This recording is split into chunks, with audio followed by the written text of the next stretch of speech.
Hello students, आज मैं आपके साथ सहोदय प्री बोर्ड 2024-25 साइंस का सेट 3 है। ये इसका पेपर मैंने पहले आपके साथ शेयर किया था। आंसर की बहुत डिमांड आ रही थी तो मैं आज आपके साथ इसके साथ आंसर शेयर कर रही हूँ। ठीक है, सबसे पहले हम करेंगे सेक्शन ए। सेक्शन ए में दे रखा है, देखो यहाँ पर, right the angle mark correctly in the diagram of prism given below.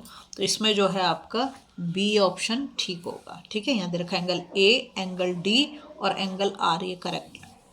Second question में पूछा है, an object is placed 20 centimetre in front of the plane mirror, the mirror is move 2 centimetre towards the object, the distance between the position of the original and final image seen in the mirror is, तो ये हमारा आएगा 4 centimetre. ठीक। Third question में दे रखा, identify X Y Z in the following balance chemical equation. तो इसमें जो हमारे x की वैल्यू 2 होगी, y की वैल्यू 3 होगी और z की वैल्यू भी 3 होगी, तो हमारा सी ऑप्शन करेक्ट हो जाएगा। क्वेश्चन नंबर 4 में दे रखा है, identified the correct observation when the calcium metal is added to water. ठीक है, तो यहाँ पर जो है दे रखा है, it does not react with water, फिर दे रखा है it reacts violently with cold water, फिर दे रखा है it reacts less violently with cold water, और फोर्थ में दे रखा है bubbles of hydrogen gas formed stick to the surface of the calcium.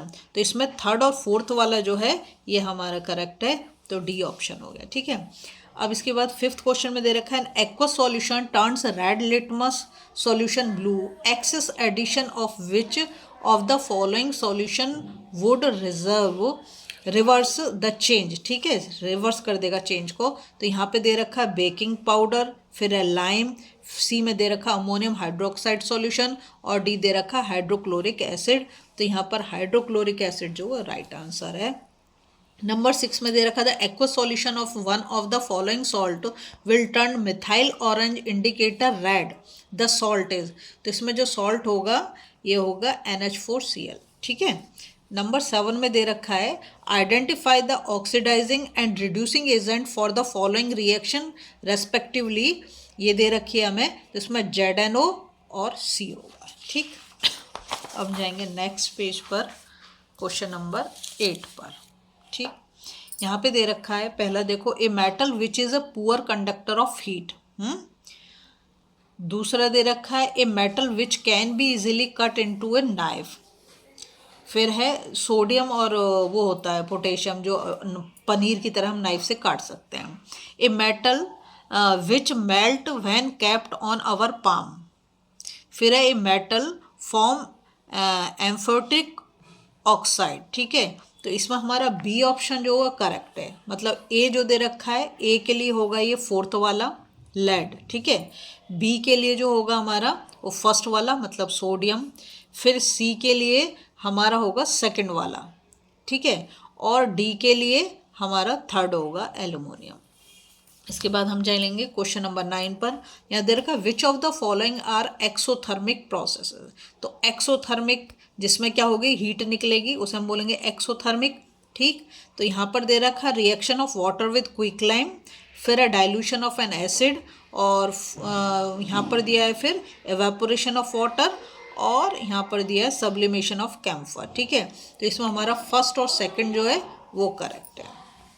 फिर हम जाएंगे 10th पर, glucose is converted to pyruvate in yeast during anaerobic respiration. This process takes place in X. Further, pyruvate may be converted to Y and carbon dioxide. Here X and Y respectively are. तो यहाँ दे रखा है ethyl alcohol and cytoplasm नहीं होगा, lactic acid and cytoplasm नहीं होगा, cytoplasm and ethyl alcohol होगा। ठीक है, अब आएंगे हम क्वेश्चन नंबर 11 पर। यहाँ दे रखा है, blood vessels that carries blood from lungs to heart through pulmonary artery, pulmonary vein. तो पल्मोनरी वेन हमारा राइट आंसर है। क्वेश्चन नंबर 12 पे जाएंगे, an incomplete equation for the digestion of starch using saliva is shows as. तो यहाँ दे रखा है saliva plus starch in test tube. अब हमें बताना है what will be the likely outcome of this. Saliva will convert starch into complex fat molecule, बिल्कुल भी नहीं। Saliva will convert starch into complex sugar molecule, वो भी नहीं। Saliva will break down starch into simple sugar molecule. तो ये C option हमारा correct है। ठीक है, इसके बाद हम जाएंगे क्वेश्चन नंबर 13 पर। तो क्वेश्चन नंबर 13 में दे रखा है हमें, the following plant is kept near an open window for 7 days to get sunlight, find out the correct observation from the following option. यहाँ दे रखा है पार्ट एक्स, देख लो पार्ट एक्स कहाँ है, ये रहा, will grow and bend towards the window, बिल्कुल सनलाइट की डायरेक्शन में जाएगा, तो हमारा ये ए ऑप्शन ही करेक्ट है इसमें। अब आया if a pure tall pea plant is crossed with a pure dwarf pea plant, then that percentage of F1 and F2 generation will be tall respectively। तो यहाँ पर हमारा जो है ये डी वाला ऑप्शन ठीक होगा, 100%, 75%, ठीक है। क्वेश्चन नंबर 15 कहता है find out the ratio of the amount of energy absorb by the primary consumer to the amount of energy absorb by the secondary consumer in the following food chain. ठीक, यहाँ दे रखा 1:2 नहीं होगा, 1:10 वो भी नहीं होगा, 2:1 वो भी नहीं होगा, 10:1 होगा। ठीक, क्वेश्चन नंबर 16 में दे रखा है ozone form by combination of free oxygen atoms and oxygen molecules, how do free oxygen atoms form at high level of atmosphere. यहाँ पे दे रखा है पहले में by splitting of molecular oxygen into free oxygen atom in the presence of low energy UV radiation नहीं होगा, by splitting of molecular oxygen into free oxygen atom in presence of high energy UV radiation, तो ये सही है हमारा B option. ठीक है, अब हम जाएंगे क्वेश्चन नंबर 17 से 20 जो असर्शन और रीजन बेस्ड क्वेश्चन है। तो ये हमारा क्वेश्चन नंबर 17 आ जाता है। यहाँ पर दे रखा है curry stand on a white fabric turns reddish brown on applying soap। Reason में दे रखा है acidic solution has pH less than 7। अब हम इसमें पढ़ेंगे हमें ऑप्शन क्या क्या दे रखे हैं जो आंसर के लिए। पहले दे रखा both assertion and reason are true, हाँ दोनों ट्रू हैं, and R is the correct explanation of the A, वो नहीं है, करेक्ट एक्सप्लेनेशन नहीं है ये।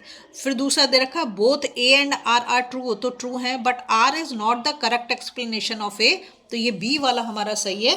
तो इसके लिए जो हमारा आंसर हो जाएगा वो हो जाएगा बी। ठीक है, फिर आता है 18 क्वेश्चन। 18 में दे रखा है in humans if gene B is responsible for black eyes and gene small B is responsible for brown eyes, then the colour of the eyes of the progeny having gene combination B capital B small b and or capital B will be black only। Reason में दे रहा है कि the black colour of eyes is a dominant trait. ठीक है, तो अब इसमें हमारा होगा, इसमें देखो क्या क्या ऑप्शन दे रखा है। पहले दे रखा both A and R true, वो तो नहीं है। फिर दे रखा बोथ ए एंड ट्रू, ये नहीं है। A is true but R is false, ये नहीं है। यहाँ A is false but R is true, तो डी वाला है हमारा, तो इसका हमारा आंसर हो जाएगा डी। ठीक है, अब आया क्वेश्चन नंबर 19। यहाँ पे असर्शन में दे रखा convex mirrors are used as rear view mirror in vehicle, rear मतलब पीछे का देखने के लिए। ठीक है, रीजन में दे रखा था field view of convex mirror is maximum and they form diminished image, diminish का मतलब बहुत ही छोटी। ठीक है, तो यहाँ पर जो है हमारा दोनों करेक्ट है, असर्शन भी करेक्ट है और रीजन भी करेक्ट है, और R is the correct explanation of A भी है, तो इसलिए इसका आंसर जो हो जाएगा वो ए होगा। ठीक, फिर आता है क्वेश्चन नंबर 20। यहाँ असर्शन में दे रखा flow of energy and ecosystem is unidirectional, बिल्कुल सही है। ठीक है, रीजन में दे रखा है एनर्जी कैप्चर्ड बाय ऑटोट्रॉप्स मतलब जो प्लांट्स हैं does not revert back to the solar input but is passed into the primary consumer, ये भी बिल्कुल सही है। दोनों मतलब असर्शन भी ठीक है, रीजन भी ठीक है और करेक्ट एक्सप्लेनेशन भी है, तो इसका आंसर जो होगा वो ए होगा। ठीक है, अब हम जाएंगे सेक्शन बी पर। तो सेक्शन बी में अब मैं आपको जल्दी जल्दी करते हैं, यहाँ से हमारा सेक्शन बी शुरू हो जाएगा। ये देखो, दिख रहा है आपको, ये रहा सेक्शन बी में ये क्वेश्चन दे रखा हमें। तो कंप्लीट द रे डायग्राम, ये देख लो अच्छे से। इसको कंप्लीट करना है। देखो 2 लाइन हम कम से कम 2 को तो हमें दिखाना ही पड़ेगा, 2 रेज को। तो जो सेंटर ऑफ कर्वेचर से जाती है वो उसी रास्ते पे लौटती है, ये तुम्हें पता है। और जो फोकस से होकर जाएगी वो कहाँ जाएगी, फोकस से होकर जाएगी तो वो तुम्हारा जो इधर से लौटेगी, मतलब पैरेलल टू प्रिंसिपल एक्सिस हो जाएगी, है ना। इस चीज़ का तुम्हें ध्यान रखना है, 2 रे कम से कम उसमें दिखानी है तुम्हें ज़रूर। और ये हमारी देखो ये ऑब्जेक्ट कितना है, छोटू सा है। और यहाँ पर देखो जो इसकी इमेज बन रही, कैसी बन रही है, एनलार्ज बन रही है। कैसी है इमेज, और कैसी है ये, इरेक्ट है, इरेक्ट है ना। तो देखो अब ये सब कुछ यहाँ पे लिखा है इसने बी में। तो कंप्लीट द रे डायग्राम हो गया। Mention any 2 nature of the image, ये अभी मैंने आपको बताया। एक तो इरेक्ट बन रही है क्योंकि जिस डायरेक्शन में तुम्हारा ऑब्जेक्ट है उसी डायरेक्शन में तुम्हारी इमेज बन रही है, तो इरेक्ट हो गई।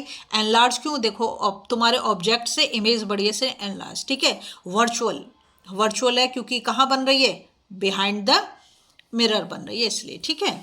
अब आता है आपका क्वेश्चन नंबर 22। क्वेश्चन नंबर 22 में वो कह रहा है the IV characteristics of 2 wires each of resistor R are connected first in series, पहले सीरीज में करना है, and then in parallel, ठीक है।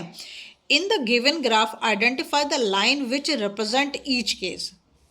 फिर यहाँ पे पूछा find the ratio of effective resistance in series and that in parallel combination of the given wire। देखो यहाँ पे दे दिया, पहला वाला जो है सीरीज कॉम्बिनेशन और दूसरा वाला पैरेलल में।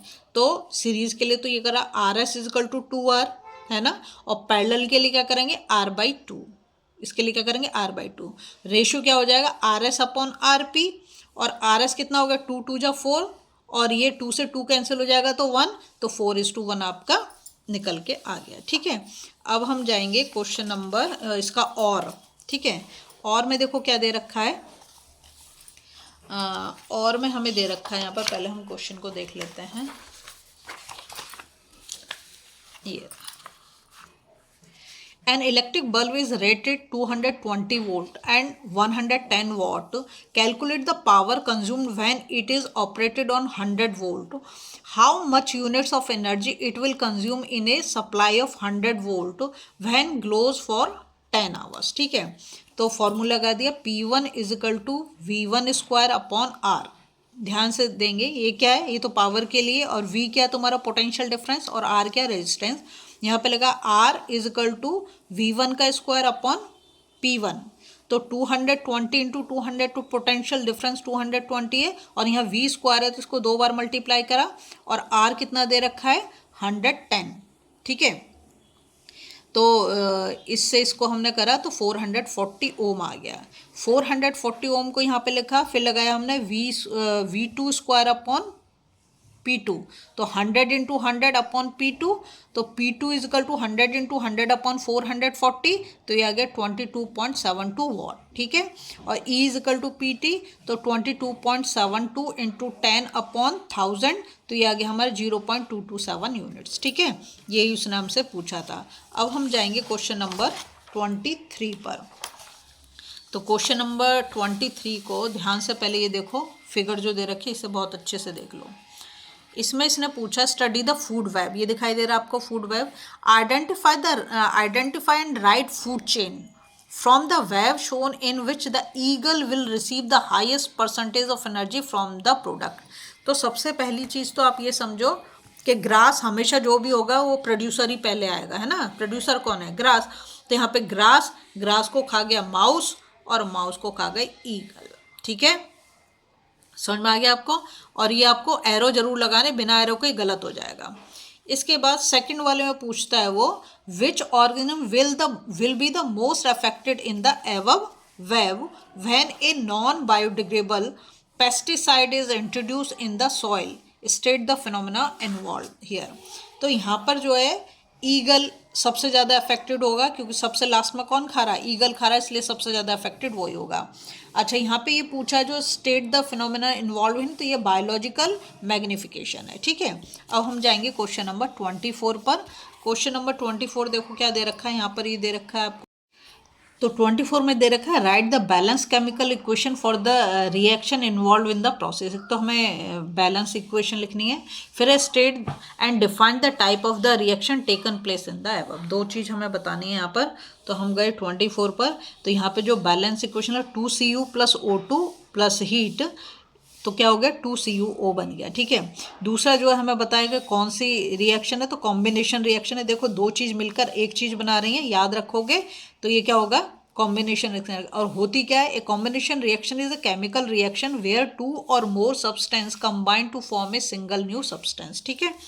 अब आया क्वेश्चन नंबर 25। तो क्वेश्चन नंबर 25 में वो हमें बोल रहा है state 2 factors on which direction of diffusion depend in plants. ठीक है। तो 25 में एक तो एनवायरमेंटल कंडीशन है और दूसरा रिक्वायरमेंट ऑफ द प्लांट है।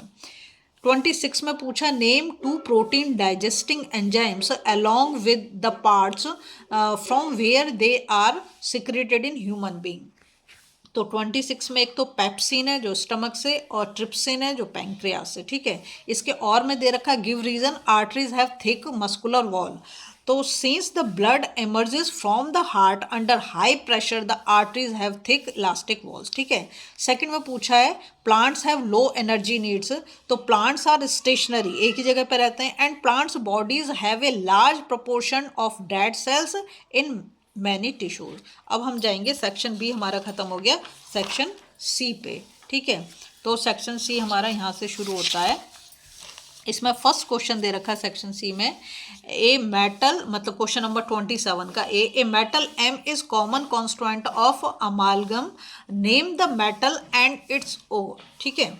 तो हम गए यहाँ पर 27 में, ये हमें दे दिया जो मेटल का नाम है तो मरकरी हो गया और ओर है सिनाबार। ठीक है। इसके बाद दूसरा क्वेश्चन पूछा इसमें 27 के बी में differentiate between roasting and calcination. ठीक है। तो यहाँ पर दे रखा है conversion of sulphide over into the oxide form on strong heating. दूसरा पॉइंट है heated in the presence of air. Calcination में है conversion of carbonate over into the oxide form on strong heating, और यहाँ पे दे रखा है heated in limited supply of air. ठीक है। अब यहाँ पे क्वेश्चन नंबर 28 में दे रखा है कि a compound P use for making statues on mixing with water gets converted into a hard substance Q. ठीक है। देखो ये हमें दे रखा है, तो इसको केस बेस्ड स्टडी है, तो पहले तुम इसको अच्छे से पढ़ लेना। इसके बाद हमें ब्रेन का ये दे दिया है। अब यहाँ पे जो क्वेश्चन पूछे उसके आंसर कर रहे हैं। What is reflex action, state the role of brain in reflex action. ठीक है। तो ये क्वेश्चन नंबर हमारा 39 का है। तो यहाँ पर होगा it is an unconscious automatic and involuntary response of the body to a stimulus which is monitor through the spinal cord is called the reflex action. पहला हो गया when the reflex arc is formed in the spinal cord and the information input goes on to reach the brain। इसमें और भी दे रखा है state 2 limitation of nervous coordination in human being। limitation का मतलब कमी से है। ठीक है। तो इसके लिए हम लिख देंगे limitation of nervous coordination, firstly they will reach only those cells that are connected by nervous tissue, not each and every cell in the animal body। ठीक है। सेकंड में उसने पूछा है हमसे, मतलब सेकेंडली हम बोलेंगे once an electrical impulse is generated in a cell and transmitted, the cell will take some time to reset its mechanism before it can generate and transmit a new impulse। सी में पूछा है उसने हमसे how reflex action is different from walking। ठीक है। तो ये यहाँ पे मैंने लिख दिया है रिफ्लेक्स एक्शन और walking. Reflex action takes place without thought. ठीक है। और walking takes place after thought, हम सोचेंगे तभी चलेंगे। Controlled by spinal cord, controlled by cerebellum. फिर है the intensity of the impulse can not be change, उसको हम चेंज नहीं कर सकते। The intensity can be change, तेज भी चल सकते हैं धीरे भी चल सकते हैं। It has survival and protection value. It has various functions other than survival and protection. फिर डी में पूछा है which part of the human brain is the site of intelligence and memory, also name the part which is responsible for maintaining the posture and balance of the body. तो यहाँ पर दे रखा है ब्रम, forebrain and cerebellum hind brain. अगर आपको video पसंद आएगी ना प्लीज़ लाइक शेयर सब्सक्राइब कर दें और फॉलो जरूर कर दें। देखो यहाँ पे पूछा है right the common name and chemical formula P and Q. बहुत अच्छे से जानते हैं हम प्लास्टर ऑफ पेरिस, ठीक है। केमिकल फॉर्मूला का CaSO4 और यहाँ पर जो है CaSO4 हाफ H2O और Q दे रखा है जिप्सम CaSO4 0.2 H2O, ठीक है। फिर बी में पूछा right the balance chemical equation for the reaction involve in the above process. ये तुम्हें मेरे चैनल पर मिल जाएगा, बहुत अच्छे से मैंने क्लियर कर रखा है। तो रिएक्शन जो है CaSO4 half H2O plus 1.5 H2O, तो CaSO4 और यहाँ पर 2 H2O, ठीक है। फिर सी में पूछा list any other 2 uses of substance P. P के और क्या है, तो अगर किसी की हड्डी टूट जाए तो हम जो प्लास्टर चढ़ाते हैं ना, सेटिंग फ्रैक्चर्ड बोन, और दूसरा making surface smooth, any other, ठीक है। अब आता है और में दे रखा है if someone is suffering from the problem of acidity after over eating which of the following would you suggest as a remedy, give reason for your choice। I think ये तो सबको ही पता होगा। यहाँ पर है बेकिंग सोडा सॉल्यूशन ले लेंगे, ठीक है। फिर दूसरा इसमें है as baking soda is basic in nature and shall neutralise the acid formed in the stomach. फिर यहाँ पे पूछा इन्होंने व्हाट आर एंटासिड। एंटासिड क्या होता है, तो antacid are mild non corrosive base which use to neutralise the excess acid secreted in stomach and hence gives relief from pain, ठीक है। अब आता है हमारा क्वेश्चन नंबर 29। यहाँ पे पूछा differentiate between transport of material in xylem and phloem. तो यहाँ जाइलम और फ्लोएम ये भी तुम्हें मेरे चैनल पे मिल जाएगा, बहुत अच्छे से मैंने एक्सप्लेन कर रखा है। Transport of material through xylem, it transport water and minerals. दूसरा है flow of material is unidirectional, मतलब एक ही डायरेक्शन में जाएगा। It is done by physical force, ठीक है। अब आते हैं सेकेंड में transport of material through phloem, it transport food, it flow of materials in by directional, मतलब दोनों डायरेक्शन में जाएगा, ऊपर भी नीचे भी। फिर है it is done by utilising energy, ठीक है। अब आता है क्वेश्चन नंबर 30। वो कहता है farmer cross pollination 2 tomato plant having purple stem and green stem. इसके लिए डबल G कैपिटल लिया है, इसके लिए स्मॉल लिया है। He got all purple in F1 generation when he self pollinated F1 generation and he get both green and purple. Answer the following question with suitable cross, ठीक है। यहाँ पे ए में पूछा है state the genotype of F1 generation, और B में पूछा है state the number of green stem plant in F2 generation if the total number of plant are 500। तो पहले वाले का आंसर हो जाएगा कैपिटल G और स्मॉल g, ठीक है, और बी का होगा 125, समझे। अब इसके बाद हम जाएंगे क्वेश्चन नंबर 31 पर। देखो ये बहुत सारे क्वेश्चन ना मेरे चैनल पे भी पड़े हुए हैं, अगर आपको किसी भी चीज़ को समझने में प्रॉब्लम आ रही हो तो लॉन्ग वीडियो में जाके भी आप देख सकते हैं। यहाँ पे दे रखा है person is unable to see the object place beyond 2 metre from his eyes. मतलब एक इंसान अगर 2 मीटर से ज़्यादा की दूरी पे कोई चीज़ रखी है तो उसे देख नहीं पा रहा है। Name the defect of vision the person is suffering from. तो दूर की चीज़ नहीं देख पा रहा, सीधा सीधा हो गया मायोपिया। क्या हो गया, मायोपिया डिफेक्ट का नाम। फिर पूछा mention the type of lens that he should use for the correction of the defect and calculate is power. तो कॉन्केव लेंस लगाएगा वो जिसको ये होगा, ठीक है। फिर है draw a label diagram for the correction of the defect in the above case.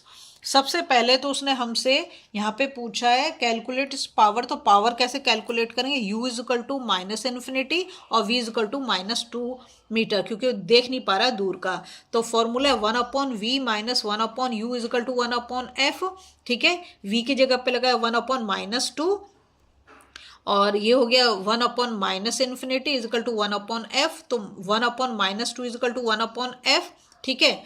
और f की वैल्यू आ गई -2 मीटर, ठीक है। p is equal to 1/f, तो p इज इक्वल टू 1/-2 क्योंकि f हमने निकाला -2, तो p is equal to -0.5d हो गया, ठीक है। अब इसका जो डायग्राम है इसे बहुत ही अच्छे से आप देख लो कैसे डायग्राम को ड्रॉ करोगे, ठीक है। ये तुम्हें बहुत अच्छे से पता है। अगर प्रिंसिपल एक्सिस के पैरेलल ये दो रे देखो, ये ऊपर वाली और ये वाली को देखो, ये वाली तुम्हारी प्रिंसिपल, ठीक है। अब ये वाली रे जो है क्या पैरेलल टू प्रिंसिपल एक्सिस है, तो पैरेलल टू प्रिंसिपल एक्सिस है तो कहाँ से होकर जाएगी, फोकस से होकर जाएगी है। ये वाली भी क्या है, पैरेलल टू प्रिंसिपल एक्सिस है ना। अब यहाँ पर देखो ये सब कैसे बन रहा है, ये है आपका करेक्शन ऑफ मायोपिया के लिए डायग्राम, ठीक है। और ये कौन सा लेंस होगा, ये तुम्हारा कॉनकेव लेंस होगा। समझ गए। अब हम जाएंगे क्वेश्चन नंबर 32 पर। तो 32 में दे रखा है list the factors on which the resistance of a conductor in the shape of a wire depend. तो पहले हम इसका कर देते हैं, resistance of conductor depend directly on its length, कितना लंबा है, and its inversely proportional to the area of the cross section, ठीक है। बी में उसने पूछा है why are metals good conductor of electricity while glass is a bad conductor of electricity, give reason. तो metals have free electron and they can move and conduct electricity, whereas glass does not allow electron and charges to flow freely and hence it is an insulator. Or metal have low resistivity and glass has very high, ठीक है। अब आए question number C पे, why are alloys commonly used in electrical heating device, give reason। तो सी में दे रखा था resistivity of an alloy is generally higher than that of its constituent metal, allows do not oxidize, मतलब burn नहीं करेंगे readily at higher temperature, therefore conductors of electric heating device such as toasters and electric irons are made of an alloy rather than pure metal, ठीक है। अब आएगा हमारा question number 33। तो question number 33 देखो यहाँ पर ये दे रखा है, observe the apparatus setup of wire experiment and answer the following question. ये देख लो उसको अच्छे से। यहाँ पूछा how will be the displacement of the conductor change when strength of the magnetic field be larger. दूसरा पूछा है the length of the conduct be smaller, ठीक है। तो ये 33 में displacement is more as more force is experience, ज़्यादा force के कारण ज़्यादा होगा, ठीक है। दूसरे में displacement is less as less force is experience, अगर फोर्स कम होगा तो कम डिस्प्लेसमेंट और फोर्स ज़्यादा होगा तो ज़्यादा एक्सपेरिमेंट, ठीक है। इसमें पूछा है how does the strength of the magnetic field at the centre of a circular coil of wire depend upon the radius of the coil. दूसरा पूछा था number of turn in the coil, ठीक है। तो यहाँ पे होगा the strength of the magnetic field at the centre of a circular coil is inversely proportional to the radius of the coil. Second, the strength of the magnetic field at the centre of the circular coil is directly proportional to the number of turns in the coil, ठीक है। C में वो हमसे पूछ रहा है find the direction of the force experienced by an electron moving horizontally towards east in a magnetic field in the vertically downward direction, also name the rule। तो यहाँ पे हो जाएगा south Fleming's left hand rule, ये तो बहुत पढ़ते हैं, है ना। अब आया सेक्शन डी, सेक्शन सी हमारा खत्म हो गया। सेक्शन डी में क्वेश्चन नंबर 34, ये जो तुम्हारा 5 मार्क का क्वेश्चन है बहुत ही ध्यान से करेंगे। Find out the following in the electric circuit given in the figure. यहाँ दे रखी है, ये फिगर दे रखी है हमें, ठीक है। यहाँ पे लिख रखा है effective resistance of 8 ohm resistors in the combination, ठीक, ये दे रखे हैं। तो सबसे पहले तो हम फर्स्ट वाले को कर देते हैं। तो ये क्या है, पैरेलल उसमें है, किस में है, पैरेलल में। तो 8 × 8 अपॉन 8 + 8 यहाँ पे आ जाएगा 4, ठीक। सेकंड पे हम जाते हैं, वो पूछा current flowing through 4 ohm register, ये रहा 4 ओम रजिस्टर, ठीक है। इससे जो करंट फ्लो रहा है वो पता करना है। तो I = V/R, V क्या है हमारा 8 वोल्ट, और जो ये दे रखा है R, ये क्या है हमारा, ये भी 8 है। तो ये दोनों आपस में कट जाएंगे तो 1 एम्पियर आपका आंसर आ जाएगा। सी में पूछा potential difference across 4 ohm register, potential difference मतलब V के बारे में पूछ रहा है। तो ये हो गया V = IR, और ये हमें पता है 1A, ये हमने अभी निकाला, इंटू 4 से तो उसने बोला जा रहा है तो 4 वोल्ट हो गया, ठीक है। डी में वो पूछ रहा power dissipated in 4 ohm resistor, तो ये हमारा हो गया P = V²/R। V हमारा कितना 4, तो 4 का स्क्वायर, तो 4 4 = 16, और इससे हम काटेंगे नीचे R से 4 से, तो 4 वॉट आ जाएगा। फिर क्वेश्चन नंबर ई में पूछ रहा है is there any difference in the ammeter reading, justify your answer. तो no difference can be seen in ammeter reading as same current flows through each element in a series circuit. ठीक है, अब हम जाएंगे इसके और वाले पर। तो हमारा और वाला देखो, ये यहाँ पे दे रखा है, you are given with 3 resistors of resistance 9 ohm each, how will you connect them so that, पहले में पूछा है same current flow through each resistor, what will be the total resistance in this case. तो यहाँ पे हम कर देंगे, अगर सीरीज में तो तीनों का क्या करना है, सिंपली हमें ऐड कर देना है। ठीक है, तो ये कितना आ गया, 27 आ गया, क्योंकि उसने 9 को बोला सीरीज में लगाने के लिए।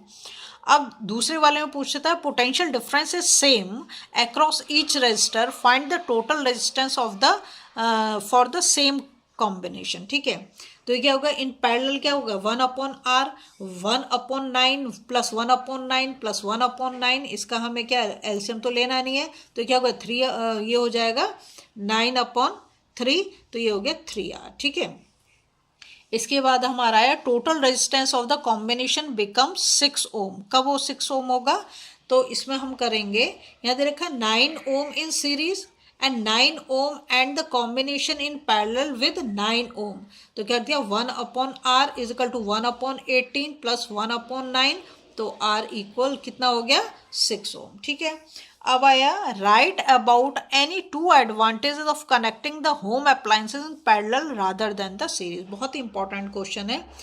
Any 2 advantage of parallel combination, if one appliance stop working other are not affected, बाकी के चलते रहेंगे। अगर हमने सीरीज में लगाए तो एक बंद के बाद सारे बंद हो जाएंगे। All appliances have the same potential difference across them. ठीक है, अब आते हैं हम क्वेश्चन नंबर 35 पर।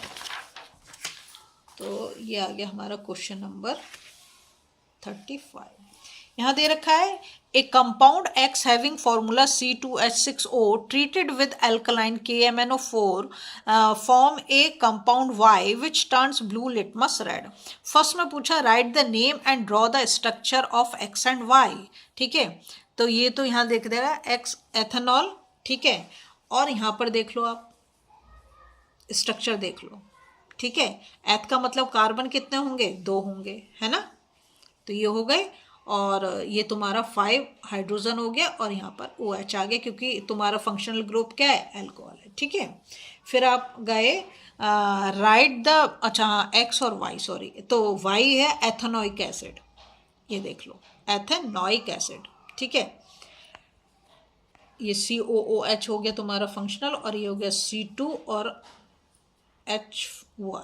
ठीक है, अब आया सेकंड में write the balance chemical equation for the conversion of propanol to propanoic acid. Prop का मतलब ये आ गया तुम्हारा। ठीक है, CH3 CH2 CH2OH alkaline KMnO4, ये हो गया CH3 CH2 COOH। ठीक है, प्रॉप से ही समझ जाओ कि कार्बन के कितने होंगे, 3 होंगे, है ना, तो आप कर लोगे। इसके बाद है state reason for the following, carbon mainly form covalent compound. ठीक है, तो ये हो गया as it can't lose or gain electron to form C4 cation or C4 anion respectively, hence it shares it valence electron to form covalent compound. ठीक है, इसके बाद है यहाँ पर सेकंड में एसिटिलीन बर्न विद ए सूटी फ्लेम। ठीक, तो इसमें हम लिखेंगे as it is an unsaturated hydrocarbon it undergoes incomplete combustion to form sooty flame. फिर इसका और में दे रखा है डिफाइंड फंक्शनल ग्रुप, तो ये हो गया hetero atoms and the groups containing these confer specific properties to the compound regardless of the length and nature of the carbon chain and hence are called the functional group. ठीक है, फिर यहाँ पे question number B में दे रखा है draw the structure of the third homologue end of methanol. ठीक है, तो यहाँ पर देखो ये स्ट्रक्चर बना दिया मेथनॉल का, इसे अच्छे से देख लो आप. ठीक है, इसके बाद वो थर्ड में हमसे पूछा कन्वर्ट ईथेन टू क्लोरोएथेन. तो ईथेन मतलब C2H6 और Cl2 के साथ कर रहा है in presence of sunlight, CH3 CH2 Cl plus HCl, ये हमारा क्लोरोएथेन बन गया। ठीक है, डी में दे रखा उसने distinguish between ethanol and ethanoic acid on the basis of litmus test, दूसरा reaction with sodium hydrogen carbonate. ठीक है, तो हम डी पे जाएंगे। तो लिटमस टेस्ट में तो ethanol no change in colour और ethanoic acid litmus solution change to red, blue litmus change to red. ठीक है, reaction with NaHCO3 no reaction, और यहाँ पर brisk effervescence is observe due to the evolution of carbon dioxide. अब हम जाएंगे next 36 question पर।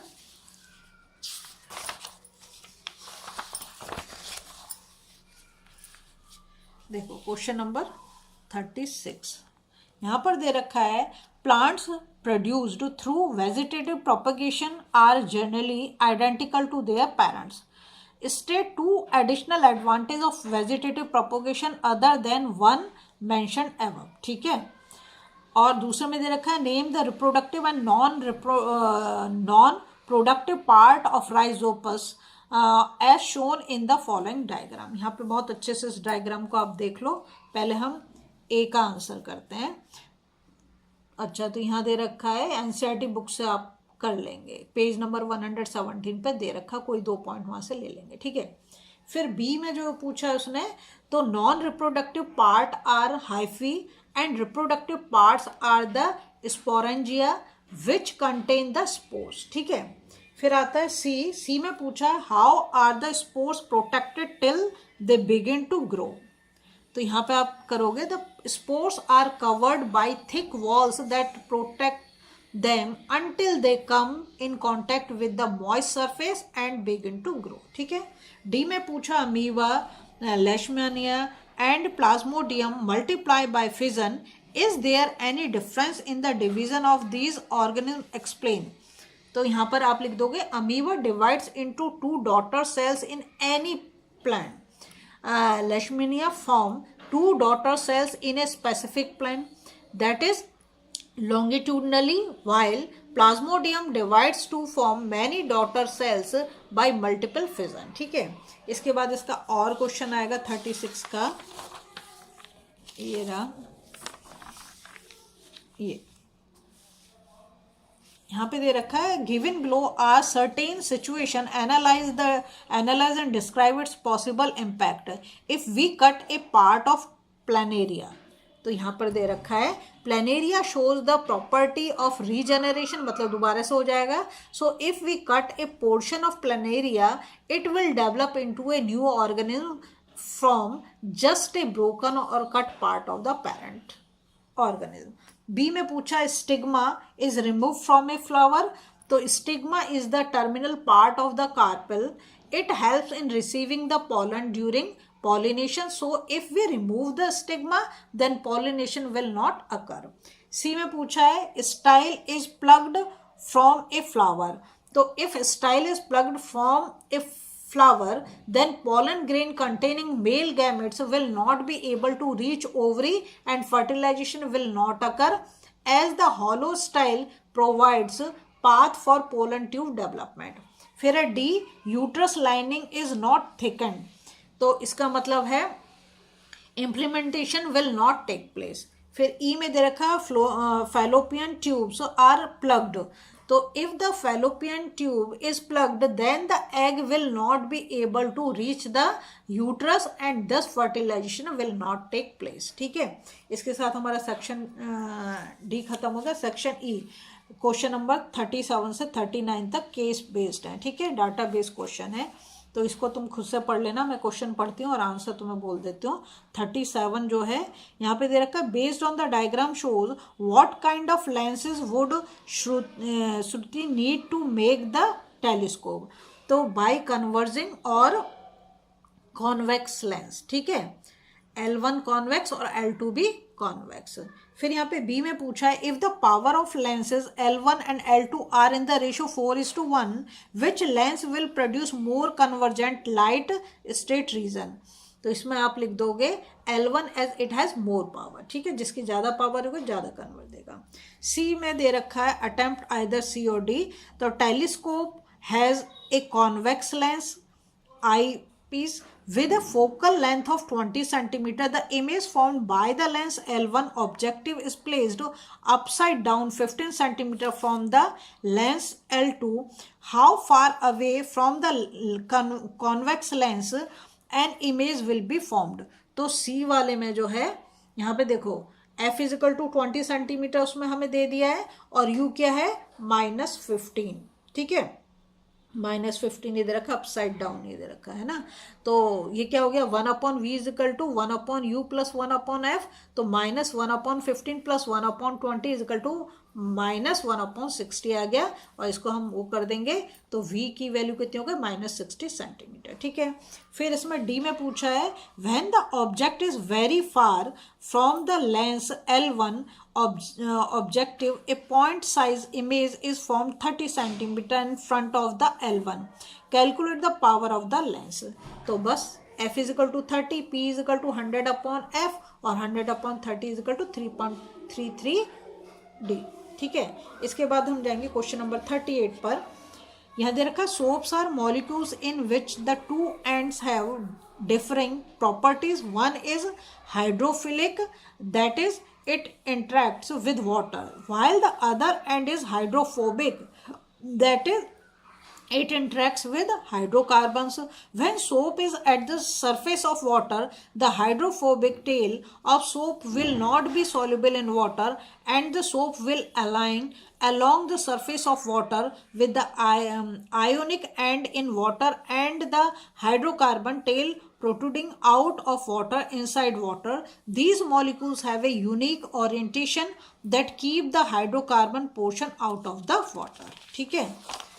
तो 38 में आप क्या लिखोगे, पहले वाले में एक chemical reaction in which an ester react with an alkali to form alcohol and salt of carboxylic acid is known as esterification. इसको भी तो बहुत अच्छे से मैंने क्लियर कर रखा है, ठीक है। तो क्योंकि पहले उसने हमसे पूछा यहाँ पर कि डिफाइन सपोनिफिकेशन रिएक्शन, ठीक है। तो अब यहाँ पे आपका ये तो मैंने बोल दिया। इसके बाद बी वाला है name the structure formed by soap when added in water, तो पानी के साथ जब मिलेंगे तो ये होगा मिसल, ठीक है। फिर डी में उसने सी में पूछा है attempt C or D compare soap and detergent on basis of their composition. तो यहाँ पे soap as it forms scum in hard water whereas detergent do not form scum in hard water, ठीक है। अब हमारा आता है question number 39। Question number 39 में यहाँ दे रखा है, इसको आप खुद से पढ़ लेना, ये डायग्राम देखो, मैं क्वेश्चन के आंसर बोल देती हूँ। अटेम्प्ट